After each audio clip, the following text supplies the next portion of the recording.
सवाल आया, एक शख्स का नाम लिखा हुआ है कि वो क्यों इस तरह की बकवास करता है। मैं उसका नाम भी नहीं लेना चाहता। मैं एक चीज़ और आपको बताऊं कि पाकिस्तान का रियासती टीवी चैनल कौन सा है, पाकिस्तान का स्टेट चैनल कौन सा है। डॉक्टर मंजूर साहब ने कमेंट किया, डॉक्टर साहब आपको सलाम सऊदी अरब से। और इसी तरह से अमजद खान साहब कहते हैं कि good job, please keep it up इंशाल्लाह जी। अच्छा, इमरान रियाज खान साहब ने हज कर लिया, उनको बहुत बहुत मुबारकबाद हो। अच्छा, मैं आपको एक चीज़ अर्ज़ करूँ कि रियासती पाकिस्तान का टीवी चैनल कौन सा है, PTV। हर पाकिस्तानी 35 रुपये अपने बिल में देता है, मस्जिदें भी 35 रुपये देती हैं PTV के लिए। आपको पता है PTV के बहुत बड़ी तादाद में मुलाजमीन हैं जिनको 3 माह से तनख्वाह नहीं मिली, एक तादाद है जिसको 2 माह से तनख्वाह नहीं मिली, एक सेक्शन है जिसको 1 माह की तनख्वाह नहीं मिली। और आपको पता है कि जो रिटायर्ड लोग हैं उनको उनकी पेंशनें उनको नहीं मिल रही, मेडिकल अलाउंस उनको नहीं मिल रहा। वजह क्या है? क्योंकि PTV में टाउट्स को भर्ती किया गया है, उन टाउट्स को लाखों रुपए की तनख्वाहें दी जा रही हैं। और ऐसे ऐसे चंद शख्सियात ने ऐसे ऐसे लोग रखवाए हैं। अच्छा, और फिर ये नहीं कि सिर्फ PTV में उनको नौकरियाँ दिलवाई हैं। एक सिर्फ अगर मैं आपको एक बंदे का बताऊँ, PTV में उसको नौकरी दिलवाई हुई है, वो उसको एक प्राइवेट चैनल में रखवाया हुआ है, वो एक प्रोग्राम करता है वहाँ पे PTV में भी और प्राइवेट चैनल में भी। और उसको टाउट को एक डिजिटल मीडिया के सेटअप से भी उससे ज़्यादा तनख्वाह मिल रही है। एक एक बंदे को 3-3 जगहों से तनख्वाहें दिलवा रहे हैं। सिर्फ किस बात पे? कि वो इमरान खान को गाली देते हैं, वो बुशरा बीबी को गाली देते हैं, PTI की ख़वातीन को गालियाँ देते हैं, सिर्फ इस काम के लिए बस। और एक एक बंदा, ज़ाहिर है क्योंकि इस वक्त इस निज़ाम को सपोर्ट करने के लिए, जो जुल्म और जो जबर और जो माहौल है, इसको सपोर्ट करने के लिए ज़ाहिर है जिसके अंदर थोड़ी सी भी इंसानियत है, जिसके अंदर थोड़ी सी भी गैरत है, जिसके अंदर थोड़ी सी भी कोई रमक किसी चीज़ की बाकी है, वो जिसके अंदर थोड़ा सा भी असूल है, जो थोड़ा सा भी जिसके अंदर एहसास है, वो इन चीज़ों को सपोर्ट नहीं कर सकता जो पाकिस्तान के अंदर हो रही हैं। और इस हुकूमत को जो फार्म 47 के ज़रिए आई, इसको सपोर्ट नहीं कर सकता। वो नहीं कहेगा कि ये हकीकी अवामी नुमाइंदे हैं। तो जब ज़ाहिर है पाकिस्तान की अक्सरियत तो आपको पता है गैरतमंद है और दलेर है, बहादुर है, ठीक है, इस बात पे एक है कि निकलते नहीं हैं लोग, लेकिन इस मकसद के लिए क्योंकि बंदे कम इनको मुयसर थे, वो जैसे होता है ना डिमांड एंड सप्लाई अगर कम हो और डिमांड ज़्यादा हो तो चीज़ की रेट बढ़ जाते हैं। क्योंकि घटिया और मकरू और नीच लोग बड़े कम थे, तो अब जब नीच लोग कम थे तो अब क्योंकि डिमांड ज़्यादा थी और नीचे लोग कम मुयसर थे, तो एक एक बंदे को 3-3 जगहों पे नौकरियां दिलवाई हुई हैं इन्होंने, और एक एक बंदे से 3-3 जगह काम ले रहे हैं, और भरपूर आवाम की टैक्स का पैसा उनके ऊपर लग रहा है। और आवाम को जो है वो बहुत ज़्यादा, मुझे ये फैसल साहब का एक कमेंट पढ़ रहा हूँ, ये अभी मैं सवाल दोबारा देखता हूँ क्या है फैसल साहब का, शायद इस पे था कि मुझे पाकिस्तान से बाहर जाना चाहिए, मैं उस पर बात करता हूँ। तो ये हो रहा है। और PTV में, जिस PTV के ज़रिए पूरी दुनिया को बताया जा रहा है कि पाकिस्तान की इकॉनमी आसमान से बातें कर रही है, जिस PTV के ज़रिए प्रोपेगेंडा किया जा रहा है, जिस PTV के ज़रिए झूठ बोला जा रहा है, जिस PTV के ज़रिए रियासती चैनल के ज़रिए कहा जा रहा है कि पाकिस्तान में सब अच्छा है, उस रियासती चैनल के मुलाजमीन इस वक्त बहुत बुरे हालात में, बहुत बुरे हालात में। क्यों? क्योंकि टाउट्स को रखा गया है, उनको तनख्वाहें भारी दी जा रही हैं, और कई गरीब यानी बहुत कम तनख्वाह वाले, उनके घर में खुदकुशियाँ हैं, फाके हैं, मसाइल हैं, कुर्बानी नहीं कर सके, भूख से बुरे हाल हैं, और उनको तनख्वाहें नहीं मिल रही। क्यों? क्योंकि उनको वो इस वक्त तरजीह नहीं है, तरजीह है टाउट्स जिनको PTV में रखवाया गया। मैं कभी कभी सोचता हूँ कि टाउट्स जब जाके चैनल PTV में बैठते होंगे तो वो गरीब जो कैमरे के पीछे खड़ा है, या जो चाय पेश करने वाला है, या कोई काम कर रहा है, जो गेट पे ड्यूटी दे रहा है, जिसको तनख्वाह नहीं मिली, वो किस निगाह से इनको देखता होगा, इन टाउट्स को कितनी नफरत से देखता होगा, दिल से कितनी गालियाँ देता होगा, कितनी बद्दुआएं देता होगा इन टाउट्स को, कि इन टाउट्स की वजह से लोग जो हैं उनको तनख्वाहें नहीं मिल रही हैं, और उनके घरों में बेरोज़गारी है, और उनके घरों में कैद साली है, और उनके घरों में जो है वो फाके हैं। तो ये इस वक्त जो है वो सूरत हाल है। अच्छा, मैं फैसल साहब का एक पढ़ रहा था, इधर भी देख लेता हूँ सवाल। फैसल मुनीर भट्टी साहब कि आप मुझे कह रहे हैं कि आप कुछ अरसे के लिए पाकिस्तान से चले क्यों नहीं जाते। मेरा नाम स्टॉप लिस्ट में, और मैं इसलिए मतलब मुझे बहुत लोग कहते हैं कि आप अदालत से रजू करें अपना नाम स्टॉप लिस्ट निकलवाने के लिए, क्योंकि अभी मैं जब उम्रे पे जाने लगा था, जब मेरी वालदा की पहली बरसी थी, तो उम्रे पे जाने लगा तो मुझे ऑफलोड कर दिया गया। उसके बाद फिर मुझे बहुत लोगों ने कहा कि आप अदालतों से रजू करें, आप अदालतों में जाएँ। किन अदालतों में जाऊँ? या अफरीदी की अदालत में जाऊँ, अमीनुद्दीन खान की अदालत में जाऊँ, जस्टिस डोगर की अदालत में जाऊँ? मैं अभी आपको एक चीज़ बता देता हूँ, मैं पहले इस पर बात नहीं करता व्लॉग में कभी इस पर ज़्यादा, लेकिन क्योंकि ये सवाल फैसल मुनीर भट्टी साहब ने किया तो बता दूँ।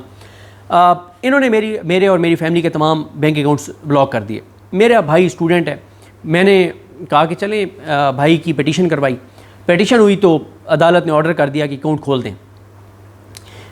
15-16 दिन हो गए हैं, नहीं खुले, अदालत के फैसले पर अमल दरामद नहीं हुआ। मेरा भाई जो स्टूडेंट है, जिसका मेरे काम से कोई तल्लुक़ नहीं है, जो मेरे व्लॉग में नहीं आता, जो अपेयर नहीं होता, जिसका कोई तल्लुक़ नहीं, उसके अकाउंट बंद हैं, मेरी सारी फैमिली के अकाउंट्स बंद हैं। ठीक है, अब मैं जाऊँ इस अदालत में, मैं आपको बताऊँ कि एक हमारे दोस्त हैं, उनका नाम स्टॉप लिस्ट से निकलवाने के लिए अदालत में गए, इस्लामाबाद कोर्ट ने निकाल दिया नाम, आज़ाद जज के पास केस लग गया उनका, और लेकिन उन्होंने कहा कि आप नीचे जो है वो ट्रायल कोर्ट की सेटिस्फेक्शन के लिए जो भी बॉन्ड शॉन्ड है, उनका केसेस चल रहे हैं तो आप जाके दें। जब वो नीचे गए ट्रायल कोर्ट में, तो जज ने क्या किया, जज ने सबको कमरा अदालत से बाहर निकाला और उनको कहा मैं आपको इजाज़त दे देता हूँ, दे रहा हूँ आपको इजाज़त, लेकिन एक बात मैं आपको बता दूँ, एयरपोर्ट से आप फ़्लाइट में बैठ के बाहर जाएंगे या एयरपोर्ट से ही आप लापता हो जाएंगे, ये मैं आपको गारंटी नहीं दे रहा। यानी जज ने पहले बता दिया कि भाई मैं तुम्हें ऑर्डर दे रहा हूँ जाने की इजाज़त, लेकिन एयरपोर्ट से तुम्हें जाने नहीं देंगे, तुम लापता हो जाओगे, जबरी तौर पर गुमशुदा हो जाओगे। ये तो हालात हैं, ये तो सूरत हाल है। तो इन अदालतों में मैं जाऊँ तो फैसल मुनीर भट्टी साहब नाम निकलेगा स्टॉप लिस्ट से, तो इरादा यही है इंशाल्लाह कि सबसे पहले जो है वो उम्रा करेंगे इंशाल्लाह, और फिर अब क्योंकि हमारे यार बहुत से दोस्त बहुत से, आप हूस्टन में उमर जट साहब हैं, उमर जट साहब की ज़ियारत के लिए जाएंगे, ज़ुबैर अली खान साहब के पास जाएंगे, और अगर फैसल मुनीर साहब आप बाहर हैं तो आपसे भी मुलाकात होगी। अच्छा, आसिफ साहब कहते हैं कि आसिफ बहरानी जो पढ़ा जा रहा है नाम उनका, वो कहते हैं कि सदीक भाई सिंध के हालात पर बात करें। सिंध में सूरत हाल बहुत ही ख़राब है। सईद अफजल साहब यूके से कमेंट कर रहे हैं, कुछ सवाल ऊपर गुजरा तो अभी मैं देख लूँगा। सईद भाई आपको बहुत सलाम, आपको ईद मुबारक। और सईद भाई के पास भी जाएंगे इंशाल्लाह, वहाँ हमारे बड़े मेहरबान दोस्त, आप तो ज़ाहिर है इमरान रियाज साहब भी यूके में हैं, और इसी तरह से अब मेरे बहुत एक बड़े मोहसिन हैं मुझे यहाँ तक लाने में, जिनका बड़ा किरदार है, अमजद हुसैन जट साहब, वो भी यूके में हैं। अमजद हुसैन जट साहब वो हैं जो मुझे मेरे इलाके से लाहौर लाए थे, और उनकी वजह से ही फिर ज़ाहिर है मैं आगे बढ़ा। तो मुझे मेरे बैकवर्ड इलाके से लाहौर लाने वाले जो हैं वो अमजद जट साहब हैं, और अमजद जट साहब के बाद फिर डॉक्टर हुमैरा हैं, जिन्होंने जब मैं भावलपुर था तो भावलपुर से लाहौर फिर उन्होंने कहा था कि आपको जाना चाहिए। तो खैर वो मैं कई व्लॉग्स में उस पर बात कर चुका हूँ। तो सिंध के हालात बहुत ही ख़राब हैं, और ज़ाहिर है सिंध के हालात मीडिया उस तरह से हाईलाइट नहीं करता। और मैंने एक चीज़ देखी है कि सिंध के अंदर जो चीज़ें हैं ना, वो फेसबुक पे बहुत ज़्यादा आ रही होती हैं, बहुत ज़्यादा सिंध की चीज़ें आ रही होती हैं, लेकिन ट्विटर पे सिंध के हालात और सूरत हाल हाईलाइट नहीं होते। तो सिंध में जो वहाँ के मकामी लोग हैं वो फेसबुक पे लाइव जा रहे होते हैं, फेसबुक पे चीज़ें हाईलाइट कर रहे होते हैं, लेकिन ट्विटर पर वो चीज़ें नहीं आ रही होती। तो ये आप ज़ाहिर है PTI की जो सिंध की तंजीम है अपोजिशन की, अब वैसे तो अब उनको जो वोट पड़ा वो आपको पता है, कराची में भी उन्होंने क्लीन स्वीप किया। तो PTI की सिंध की जो कारकर्दगी है ना, मैंने हलीम आदिल शेख साहब से पूछा और मैंने कहा कि पाकिस्तान की सबसे करप्ट हुकूमत सिंध हुकूमत है। मैंने कहा कि 3 इशूज़ बता दें, स्कैंडल्स बता दें सिंध हुकूमत के, जिनको इशू बनाया हो PTI ने, नहीं बना सकी। अंदरून सिंध में जो हालात हैं, जो चीज़ें हो रही हैं, उसको PTI सोशल मीडिया पे नहीं ला पा रही। अच्छा, क्यों नहीं ला पा रही? मसला ये हुआ है कि PTI की जो ऑफिशियल सोशल मीडिया टीम थी ना, वो पाकिस्तान से ख़त्म हो गई है, क्योंकि जिसको जिम्मेदारी दी जाती है उसको उठा लिया जाता है। तो उस तरह से चीज़ें ग्राउंड की जो अवामी इशूज़ हैं वो अब उस तरह से PTI के MNAs MPs और टिकट होल्डर्स उनको नहीं हाईलाइट कर पा रहे ट्विटर के ऊपर ख़ास तौर पे। अच्छा, इसी तरह से सॉरी एक सवाल और था, वो भी देख लेते हैं। लेकिन सिंध में हालात बहुत ही ज़्यादा जो है वो ख़राब हैं।